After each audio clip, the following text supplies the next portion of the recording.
Okey, bismillahirrahmanirrahim. Assalamualaikum warahmatullahi taala wabarakatuh. Bertemu kita pada pagi ini dengan pembelajaran yang seterusnya, iaitu pengelasan mikroorganisma. Okey, sebelum ni cikgu sudah berkenalan dengan kamu tentang apa itu maksud mikroorganisma dan juga flora normal. Pada hari ini kita teruskan lagi pembelajaran kita, iaitu pengelasan mikroorganisma. Sebagaimana yang kita sedia maklum di skrin kamu ni, mikroorganisma lazimnya dikelaskan kepada 5 kumpulan asas yang perlu kita ketahui. Okey, yang pertama iaitu fungi, alga, protozoa, bakteria dan juga virus. Setiap mikroorganisma yang terdapat di hadapan skrin kamu ini ialah mempunyai saiz, fungsi dan sifat-sifat yang berbeza. Kita pergi ke seterusnya, iaitu satu-satu kita pergi, iaitu fungi. Alright. Kita fungi ataupun kulat, nama dia. Okey, saiznya adalah mempunyai saiz yang berbeza-beza. Okey, kita ada dua jenis fungi yang perlu kita kenal pasti, yang perlu kita kenali dia, iaitu pertama fungi makroskopik dan juga fungi mikroskopik.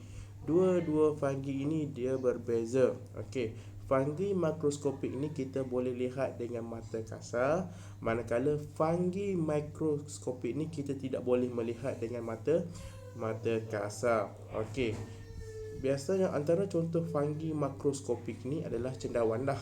Ni okey, gambar dia cendawan. Kita boleh tengok dengan mata kasar sahaja. Okey, alright.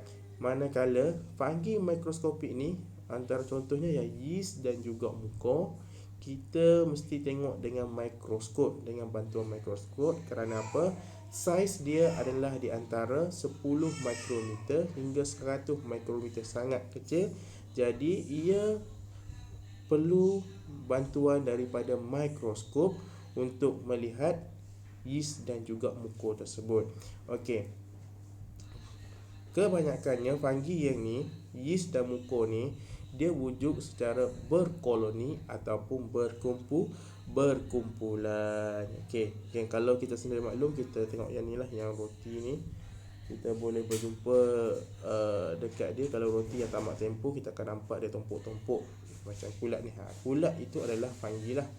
Okey, yang ni cendawan adalah fungi makroskopik, yeast dan muko adalah fungi mikroskopik. Kena ingat beza di antara dua tu. Okey, cabaran minda. Muko merupakan fungi mikroskopik. Mengapakah muko pada roti dapat dilihat dengan mata kasar? Kenapa muko ini dapat dilihat mata kasar? Cabaran minda yang pertama. Okey, apa dia? So, cikgu nak soalan yang ni kamu boleh jawab dalam ruangan komen cikgu di bawah. Pastikan cabaran minda ni dapat dijawab dalam ruangan komen di bawah dalam YouTube nanti nah. Okey, alright. Seterusnya cikgu nak pergi seterusnya, bentuk kulat, fungi dan kulat. Okey, fungi ini adalah sifat yang pertama yang perlu kamu tahu, ialah dia adalah unisel. Maksud unisel ni, yang pembelajaran tahun-tahun lepas ialah uni ialah satu sel sahaja. Unisel ni ialah satu sel sahaja. Contoh seperti yeast, dia berbentuk spera kecil. Kita boleh rujuk dekat gambar rajah ni. Okey, spera kecil. Fungi multisel seperti muko lazimnya terdiri daripada sporagium. Ni ada sporagium yang bentuk spora macam ni. Alright. Ini dekat muko. Alright. Terdiri daripada sporagium yang berbentuk sfera dan juga hifa yang berbentuk berbenang. Jadi apa konklusi yang kita boleh buat dekat sini? Apa konklusi yang kita boleh buat di sini? Okey, konklusi yang pertama yang kita boleh buat di sini ialah fungi ni boleh ada dua bentuk. Satu dalam bentuk unisel, satu bentuk lagi dalam bentuk multisel. Itu yang perlu kita fikir pertama. Kemudian dia bentuk dia apa? Dia ada sfera kecil Dan juga spera berbentuk spera dan hifa. Hifa yang berbentuk bebenan. Hifa ni macam benang ni. Itu beza dia. Okey, kita boleh tengoklah. Okey, yang ni kita kena tahulah struktur sel dia, sel unisel yang kita pelajari sebelum ni masa menengah rendah dulu, iaitu kita ada dinding sel, membran sel, nukleus, vacuole, granuloglycogen. Okey, yang ni bagi muka pula ialah sporangium. Yang besar ni dalam dia tu yang bintik-bintik kecil ni adalah spora. Kalau yang macam yang kapsul macam ni, yang semua ni kapsul ni panggil sporangium. Manakala yang dikatakan berbentuk bebenan halus yang ni, ini adalah hifa. Okey. Alright.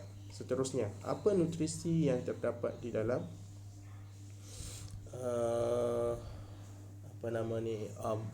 fungi tadi? Okey, mengapakah sel fungi tidak dapat menghasilkan makanan sendiri? Kenapa dia tidak boleh menghasilkan makanan sendiri? Okey, persoalan yang kedua. Okey, yang pencabaran minda tadi, masukkan jawapan dalam komen. Kemudian yang ini masukkan juga dalam komen, mengapakah sel fungi tidak dapat menghasilkan makanan sendiri. Okey, cikgu akan tengok jawapan-jawapan di situ.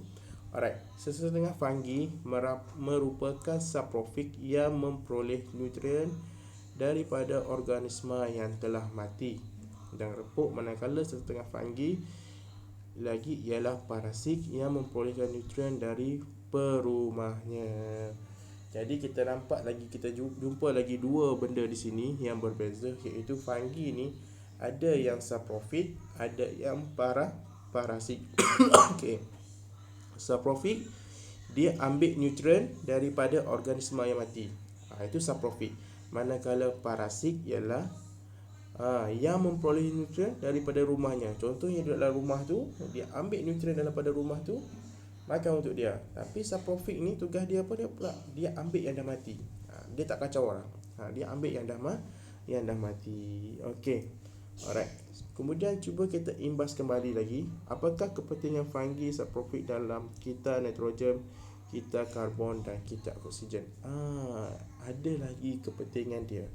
So, soalan yang ketiga, kamu perlu fokus ialah imbas kembali ini. Jadi dah 3 soalan yang cikgu nyatakan di sini. Tolong masuk dalam ruangan komen.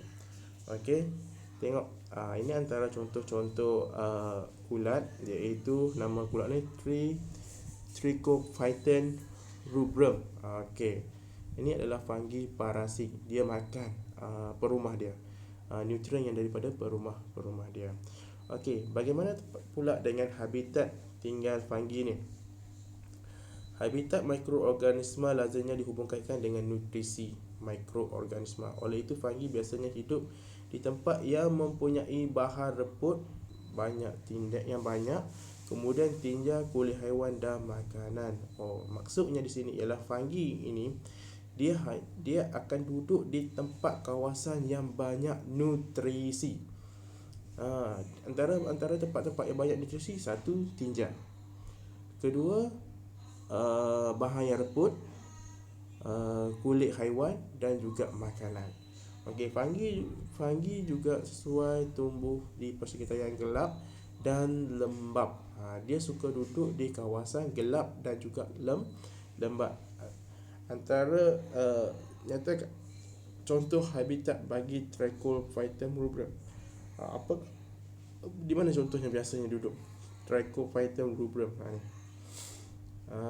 Maksudnya di sini ialah satu lagi kulit lah. Dia suka duduk dekat kulit manusia. Okey. Bagaimana fungi ini membiak? Okey. Fungi unisel seperti yeast membiak secara aset melalui pertunasan. Okey, ini cara dia. Yeast membiak secara pertunasan. Okey, maknanya bila dia tunas ni satu keluar, dia akan jadi satu yeast baru, organisma yang baru. Okey, manakala fungi multisel seperti muka membiak secara aseks melalui pembentukan spora atau membiak secara seks melalui konjugasi. Okey, kalau muka dia ada dua. Iaitu satu aseks, satu seks. Okey, kalau aseks daripada spora ni. Okey, aseks. Daripada aseks. Okey, spora ni. Manakala kalau melalui secara membiak secara set melalui konjugasi, macam mana pula? Dia ni, dia hifa ni dengan hifa ni dia bertemu. Hifa ini dia bertemu. Bila dia bertemu ini maksud dia seks. Okey, kalau yang aseks ni daripada spora ni. Okey. Meletupnya spora ni, spora yang kecil-kecil ni akan pergi ke tempat kawasan yang lain, tempat yang ada nutrisi yang lain untuk membesar di sana. Okey, spora merupakan sel mikroskopik yang dibebaskan oleh sporagium.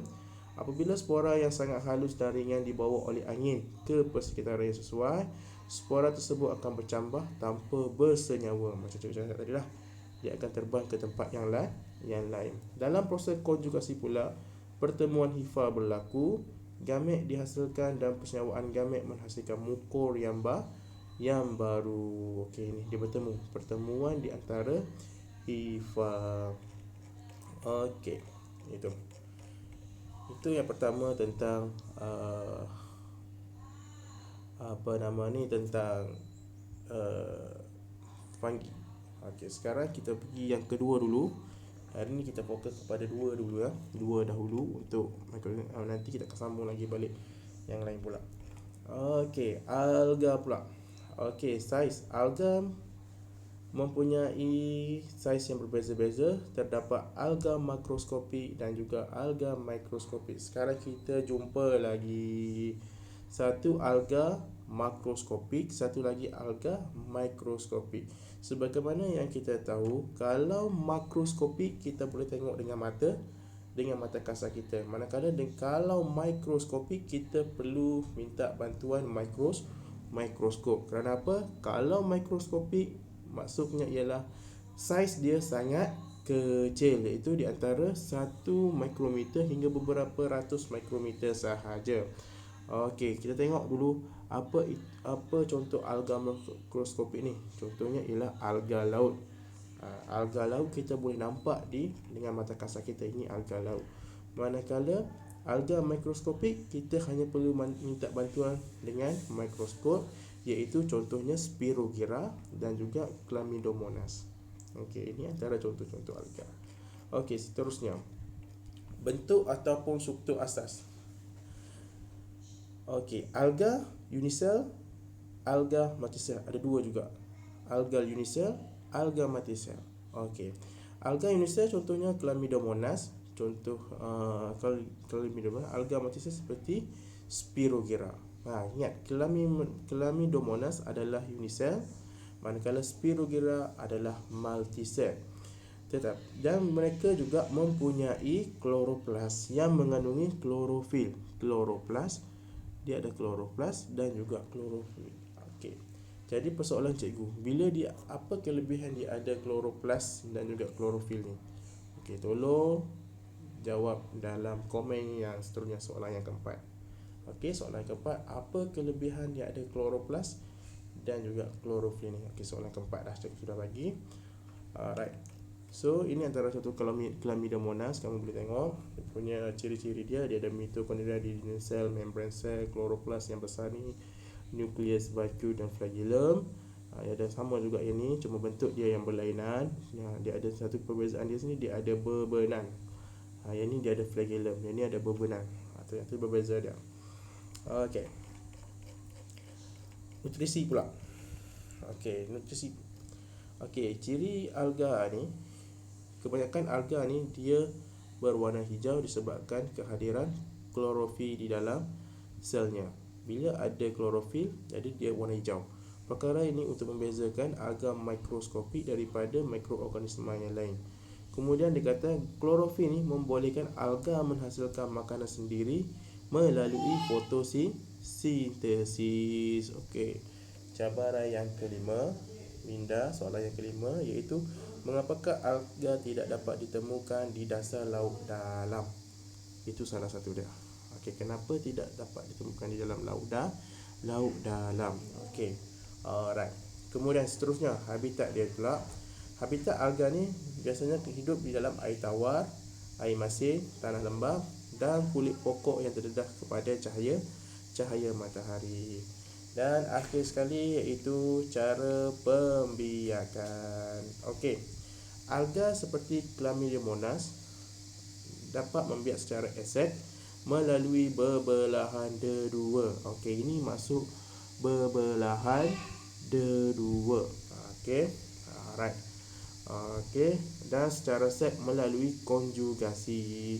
Alga seperti Spirogyra pula membiak secara set melalui konjugasi. Jadi cara membiak alga ni ada dua jenis, iaitu satu dia menggunakan satu melalui belahan dedua iaitu Essex, manakala satu lagi iaitu uh, membiak secara set melalui konjugasi, sama juga dengan fungi tadi. Okey. Alright. Bagaimana dia berlaku belahan dedua ni? Okey, pembiakan aset berlaku belahan dedua melalui proses mitosis. Tengok. Kemudian dia bermitosis dulu, dia menambahkan sel-sel dia. Kemudian sel-sel dia ni pun pecah, kemudian keluarlah spora yang zoospora. Ni panggil zoospora lah ni. Dia banyak. Okey, kemudian jadilah Chlamydia monas yang lain. Satu lagi. Kemudian dia dia bermitosis lagi, jadi bentuk kapsul macam ni, sama rotate je. Okey, manakala pembiakan set, bila pembiakan set melibatkan dua algae. Okey, alright, iaitu sama juga konjugasi berlaku, algae bertemu. Okey, kemudian dia bercampur, dia menjadikan zygote, kemudian dia keluar bermeiosis. Zygote dia akan berlaku meiosis. Ini berbeza, ini mitosis, ini meiosis. Kemudian dia burst menghasilkan sel-sel baru, dia pecah akan menghasilkan sel-sel baru, zoospora juga, gamet daripada Chlamydia monas yang lain. Okey, kemudian dia bercantum balik dengan cari gamet yang Chlamydia monas lain untuk berlaku konjugasi semula untuk berlaku pembiakan. Itu beza di antara dua ni. Okey. So itu saja untuk hari ni. Bagi dua dulu. So cikgu nak ingatkan kamu jadi 5 soalan yang kamu perlu jawab ni. Jawab dalam ruangan komen yang di bawah. Kemudian buat refleksi untuk dua sel ini, iaitu fungi dan juga algae. Okey, sebagaimana kita belajar dua sifat mikroorganisma ni, kita boleh jumpa, kita boleh tahu bahawasanya ialah fungi dan algae dia ada dua jenis, iaitu makroskopik dan juga mikroskopik. Kemudian dia juga ada pembiakan asexual dan juga sex. Itu antara persamaan dia, persamaan yang perlu kamu kena ketahui. So jadi apa-apa yang berbeza, apa-apa yang persamaan lagi, cikgu nak kamu tambah sendiri lagi, cari maklumat yang berkaitan dengan fungi dan juga algae. Okey, sekian daripada cikgu untuk hari ini. So kita sambung lagi pada besok untuk mikroorganisma yang lain. Sekian, wabillahi taufiq wal hidayah. Wassalamualaikum warahmatullahi taala wabarakatuh. Sekian, terima kasih. Bye. Stay home, stay safe at home.